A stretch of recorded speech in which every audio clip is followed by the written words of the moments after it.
Hi, I'm Miquela Riley and I'm the Vice President and a board member of RSLWA. I'm also a 13-year Navy veteran. I was a maritime warfare officer with a specialisation in navigation.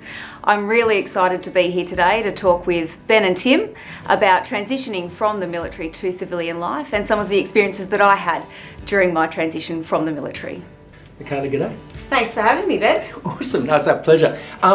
You served? I did. Well, can you tell us a bit about your military background? Yep, so look, I joined straight out of school, joined the Navy, promptly went out to sea, and I did 13 years as a maritime warfare officer specialising in navigation. So navigated small boats like patrol boats, and was also really fortunate to circumnavigate STS Young Endeavour, which is a sail training ship which takes Australian youth on board, and we did a circumnavigation of the world, which was amazing. That is unreal. Circumnavigated the world, pretty fulfilling career. Looking back on it, how much of your identity was caught up in being a sailor? I think quite a lot. When you join at such a young age, you really do get quite, I suppose, indoctrinated into the military. Most of your mates are from the military and have experienced kind of the same things as you, albeit in maybe slightly different machinations depending on which service you joined. So I think Navy was a really huge part of my life, and looking back, when I did leave school, if I hadn't have been successful in joining the Navy, I'm not quite sure what I would have really done with my life. And this is important to recognise that, you know, militaries for literally centuries have been taking disparate group of young people, smashing them together and making them a part of this machine. And it's for a very set purpose. It's to go and ultimately fight war or military operations. This is part of what we've all been through as part of the military, but it also means that we need to recognise that, particularly at that young age, has been kind of part of how we've seen ourselves. And so when we come to transition, sometimes that can have a few speed bumps. How was your transition out of the Navy? I'd like to say it was relatively smooth. It probably wasn't as smooth as I had anticipated. I didn't consider myself to be super indoctrinated, and I thought that I had a relatively transferable skill set. When I did leave the military, I moved to Perth, and unfortunately I just didn't have any connections here. So actually the first challenge for me was building up those professional networks, building that base here in Perth, which is quite isolated from the rest of the country. So it took me about 3 months to find a job, and it was probably a bit of a shock, a bit of a hit to the ego, because I was thinking, hang on, I'm here with these amazing qualifications, look at all my skills. I've sailed around the world. I've sailed around the world. Look at all these things that I'd bring to an organisation, but that didn't necessarily translate when people were looking at my CV. Yeah, and you know, we talk within the Resilient Shield model about these layers, and so you've got this professional layer that's kind of a bit adrift. Is that a nautical term? I think you could say that. I think part of the challenge for me was how do I actually show that everything I've done in the military is directly transferable to the things that you need me to do in a private corporation or another organisation that isn't the Navy. So I think once I was able to figure out, okay, here's what this means in, let's call it civilian speak, it made it a lot easier for me to sort of tailor my conversations and understand what were employers actually looking for in someone they were going to hire. And I think we see that a lot with post-military careers, that there are these incredible skills you get from the military, no matter where you've served or what service you've been part of. But often it's not a direct translation. And also a lot of what I think are really valuable military skills, they're not something you can put on a piece of paper. You can't really get a bachelor of being able to give a set of orders, or, you know, advanced diploma in getting up on your hind legs and holding a room. And yet these are really marketable skills, and maybe just finding that bridge from a technical perspective can be really important. Yeah, I absolutely agree, and I think there's probably a place for employers as well to maybe step back and say, okay, what can I actually teach a person, and then what are some of those underlying attributes and ways of working that I would really want someone in my team to have? What are some of those values that if you're in the military you have, that you can then bring to an organisation? Some of that discipline, that structure, that teamwork, I think is a really strong asset to any organisation, and veterans are really highly skilled in that. What advice would you give people in that transition process? You know, looking just based on your own experience, is there anything that you'd either do differently or advise other people maybe to consider as they're looking in the lead up to transition and those early days afterwards? I think I would start looking early, and I think even if people aren't thinking about transitioning, they should try and build up their networks wherever they're posted. It is something that's quite difficult for people in the military because you move so frequently. It's hard to build up a network where you are, and of course you end up being quite insular in your professional groups. It's primarily your Army, Air Force, Navy mates who you're connected with. So try and start building those networks outside of the military while you're in those places, and there's plenty of... You mean hanging out with civvies? Yeah, literally. But there's plenty of avenues for you to do that. You know, there's events coming up all the time on Eventbrite. Get in contact with your local Chamber of Commerce and see what's happening, and just start to connect with people and get a feel for what you might be interested in. I mean, in terms of my transition, aside from not being able to find work immediately, I found it relatively straightforward. But I think when people do leave, there's a lot of nervousness around, I'm going to lose my mates, you know, my buddies that I came through the military with are no longer going to be there, when actually nothing could be further from the truth. In fact, I think potentially that friendship gets stronger, even if you're not necessarily living in the same place or having the same experiences anymore. You kind of pick up where you left off. So I'd really encourage people to lean into those networks as well, and also chat to veterans who have transitioned and say, you know, what has your experience been and what could I learn from that. Within the military, of course, there's transition seminars, and I think there's useful bits of information there. So as soon as you start thinking about leaving, attend a transition seminar and think about what are some of the considerations I might need to be thinking about before I leave, especially if you have family or other commitments. I love that idea of talking with other veterans who have transitioned. I think there's, and I hope it's getting better, but there's a bit of a narrative about the broken veteran, you know, either rudderless or mental health or whatever, and certainly that's aspects of some people's experience post-military career, but there's a whole bunch of thriving veterans out there. It's amazing, even in this town, you know, the number of really successful people you talk to who have had first careers in the military, and I think that can be really inspirational for a lot of people who may be thinking, as I was, you know, I was an infantryman. I had an advanced diploma in carrying heavy stuff. You know, like, I never crashed a ship, but, you know, I was wondering how I was going to parlay my career of carrying a pack and shooting a rifle into a different environment. But of course, there's so much more to military service than just those skills. What do you do for your own resilience these days? What do you find helps build resilience in yourself? I like to swim, run and ride for long periods of time, basically. Not in that order, I take it. Not in that order. You triathlon? Triathlon. And I think that in terms of resilience, I think it's not something that you just get. You're not all of a sudden resilient. It's almost like built up over a period of time. And I think often you don't realise how resilient you are until you get tested. And you go, you come out the end of it and you go, okay. Oh wow, that I survived that and I got through that, and it's almost like a muscle that you build that gets a bit stronger each time you're tested. Of course, there's extreme examples which lead to, you know, PTSD and other mental health issues. So I think as we get older as well, we tend not to probably push ourselves quite as much. From the first day you join the military, tested, you're pushed to be resilient, you know, made to do quite hard training sessions and get up early and go to bed late and the hard training sessions in the Navy. Yeah, it's true. Sometimes. Okay. But yeah, it's stuff out of your comfort zone. It is, and as you get older, I think people are a bit less inclined to do that. You know, you settle into an office job, and then there's much less of that. So I find that that physical challenge is actually a great way to kind of maintain and build my own resilience, both physically and mentally as well. I actually just did a swim on the weekend, a team swim from Dunsborough to Busselton, and the conditions were pretty atrocious. I did the shortest leg of the swim, which was 2.5 Ks, and it was quite emotional. So at the time I was thinking, I just can't wait for this to be over. And when I finished, I thought, look, you know, survived. And I'm probably stronger for it, notwithstanding a little bit sunburnt and chafed now. But I just think that physical activity is a great way to build resilience, and also to be part of a team as well. I mean, obviously triathlon's quite an individual endeavour, but for being part of a team, I've got a group of people that I train with. I've got a coach as well, and that really helps me to focus my energy and focus what I'm doing to get the best outcome at the end of it. And as you said, it's another avenue outside your professional, outside your work, you know, that social network stuff as well.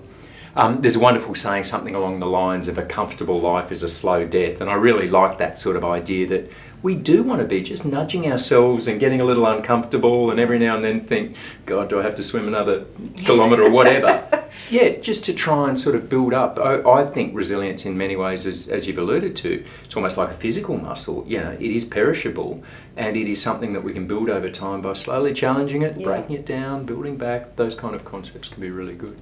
So Miquela, the military does a pretty good job at building resilience across our demographic of veterans, and it reasonably neatly hands the baton across to RSL, where it encourages a bit of mindfulness, stimulate that mind layer in things like commemoration. There's the body component through RSL Active, the social, the camaraderie we see in sub-branches, and the professional, encouraging veterans into employment through things like the Veterans Employment Initiative. But there might be some people that have never been into an RSL sub-branch that might have a preconceived idea of what it looks like and how people behave in there. Could we perhaps debunk a few things? Maybe the first thing, that it's an old boys drinking club? Well, look, Tim, thanks for the question. I think myth busted on the first question.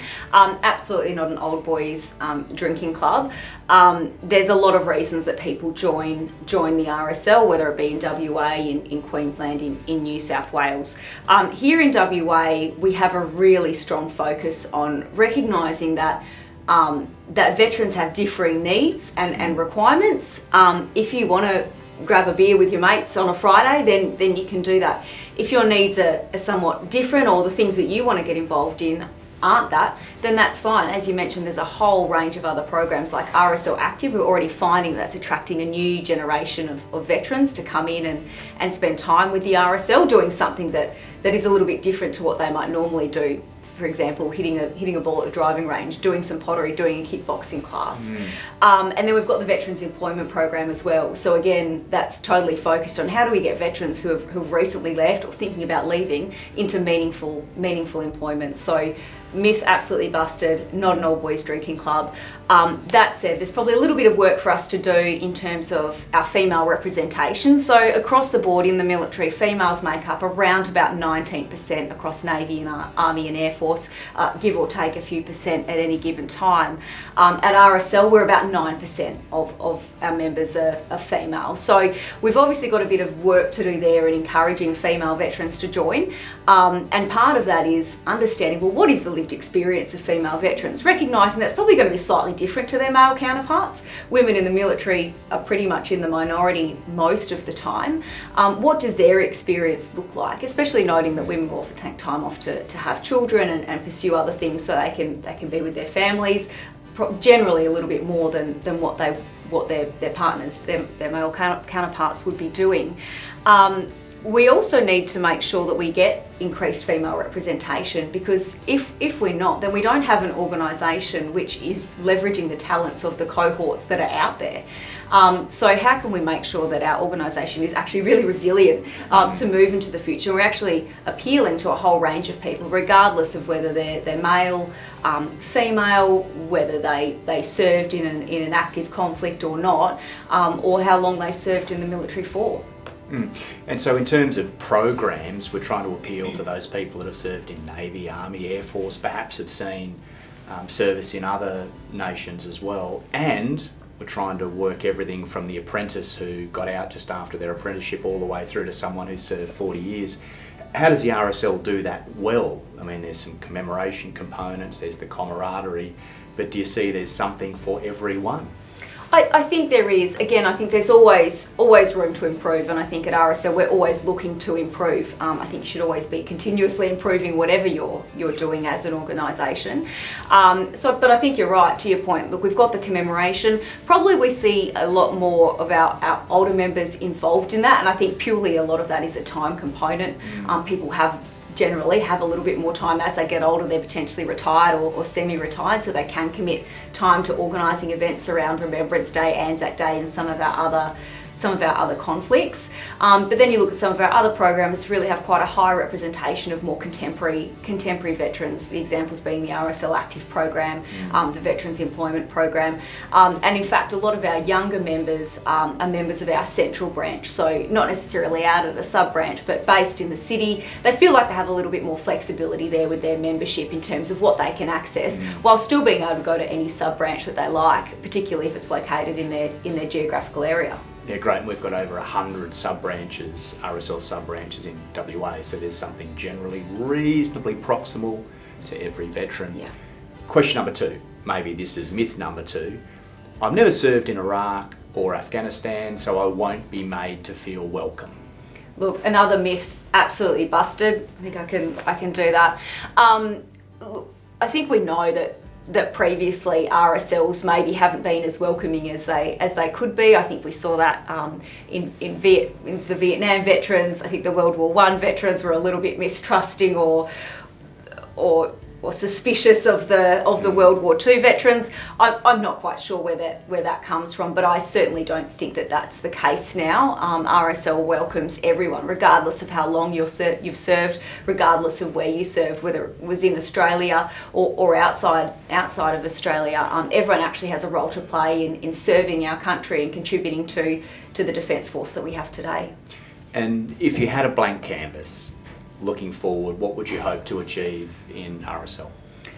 Personally, I joined the RSL so that I could see an increase in female veterans. When I joined, I didn't see many veterans that were like me, sort of my age, and that were female. So my goal, amongst making sure that of course all of our other veterans are looked after, is really to increase that female representation, but also to make sure that we're giving services and support to them that are relevant. I don't just want to increase female membership for the sake of it. I want them to really getting value out of their membership. So we're certainly looking at some of the programs and initiatives that we could be running that women are saying, hey, this would be really useful for me. Certainly what we're seeing as well is that female and male veterans, let's just say contemporary veterans, so our younger veterans really do want to be involved. They want to be involved in the community, but everyone's quite time poor. If people have kids, generally both parents are working, so they're saying, well, hey, I've only got an hour each week that I can dedicate to RSL, so I really want to get the maximum value out of that hour that I can give to you guys. So how does that look? So that's something that we're still sort of probably figuring out. How do we make sure that veterans that do join us with their limited time are getting value out of their memberships, recognising that value doesn't necessarily look the same for everyone. So you've captured the attention and the interest of people out there who might not be members of the RSL. Where do they go to get started? How do they get involved? Just head into an RSL, whether it's a local sub-branch, whether it's RSL state branch in the city on St George's Terrace. Drop us an email, check us out on socials, or give us a call and find out, hey, how can I get involved? What kind of programs are there for me? Yeah, great. And I think every single one of the sub-branches is also listed with points of contact on the RSLWA website. So find the one closest to you and just do something. Make a contribution. Yeah, look, couldn't have said it better, Tim, and there's so many ways to get involved. You know, if you want to help out with your local Anzac Day service, you can do that. If you just want to be involved in the RSL Active program, then that's absolutely fine. You can get as involved as you like, and every little bit of contribution is absolutely appreciated. And on that topic of contribution, I've heard people in the past say, well, I haven't joined the RSL because there's nothing I need from them right now. There was also nothing you needed from the military when you signed on the line. So maybe it's not about what you can take from it, but what you can contribute, what you can give to the RSL. Yeah, I think that's right, and I think there are a lot of opportunities for veterans to get involved and give back. And you know, we just talked a little bit before about the commemoration. RSL doesn't own commemorative activities. It's a custodian of Anzac Day and Remembrance Day, so that those traditions can continue on for future generations, and we can keep remembering service and sacrifice. So there's a whole heap of ways that you really can give back to your community. And what we've seen in recent data, for example, the latest census showed that veterans were more likely to volunteer in their local communities. So there is that willingness, that almost sense of how do I keep serving my community. So how do we enable veterans to do that? Whether it's in their local communities or something at a state level that's a little bit bigger, but there is a real willingness amongst the veteran community to get involved and get their hands dirty and really help out. Coded in our DNA. It is. Little contribution, big contribution. It doesn't matter. Just make a contribution. Yeah. Thank you so much for your time. Thanks, Tim.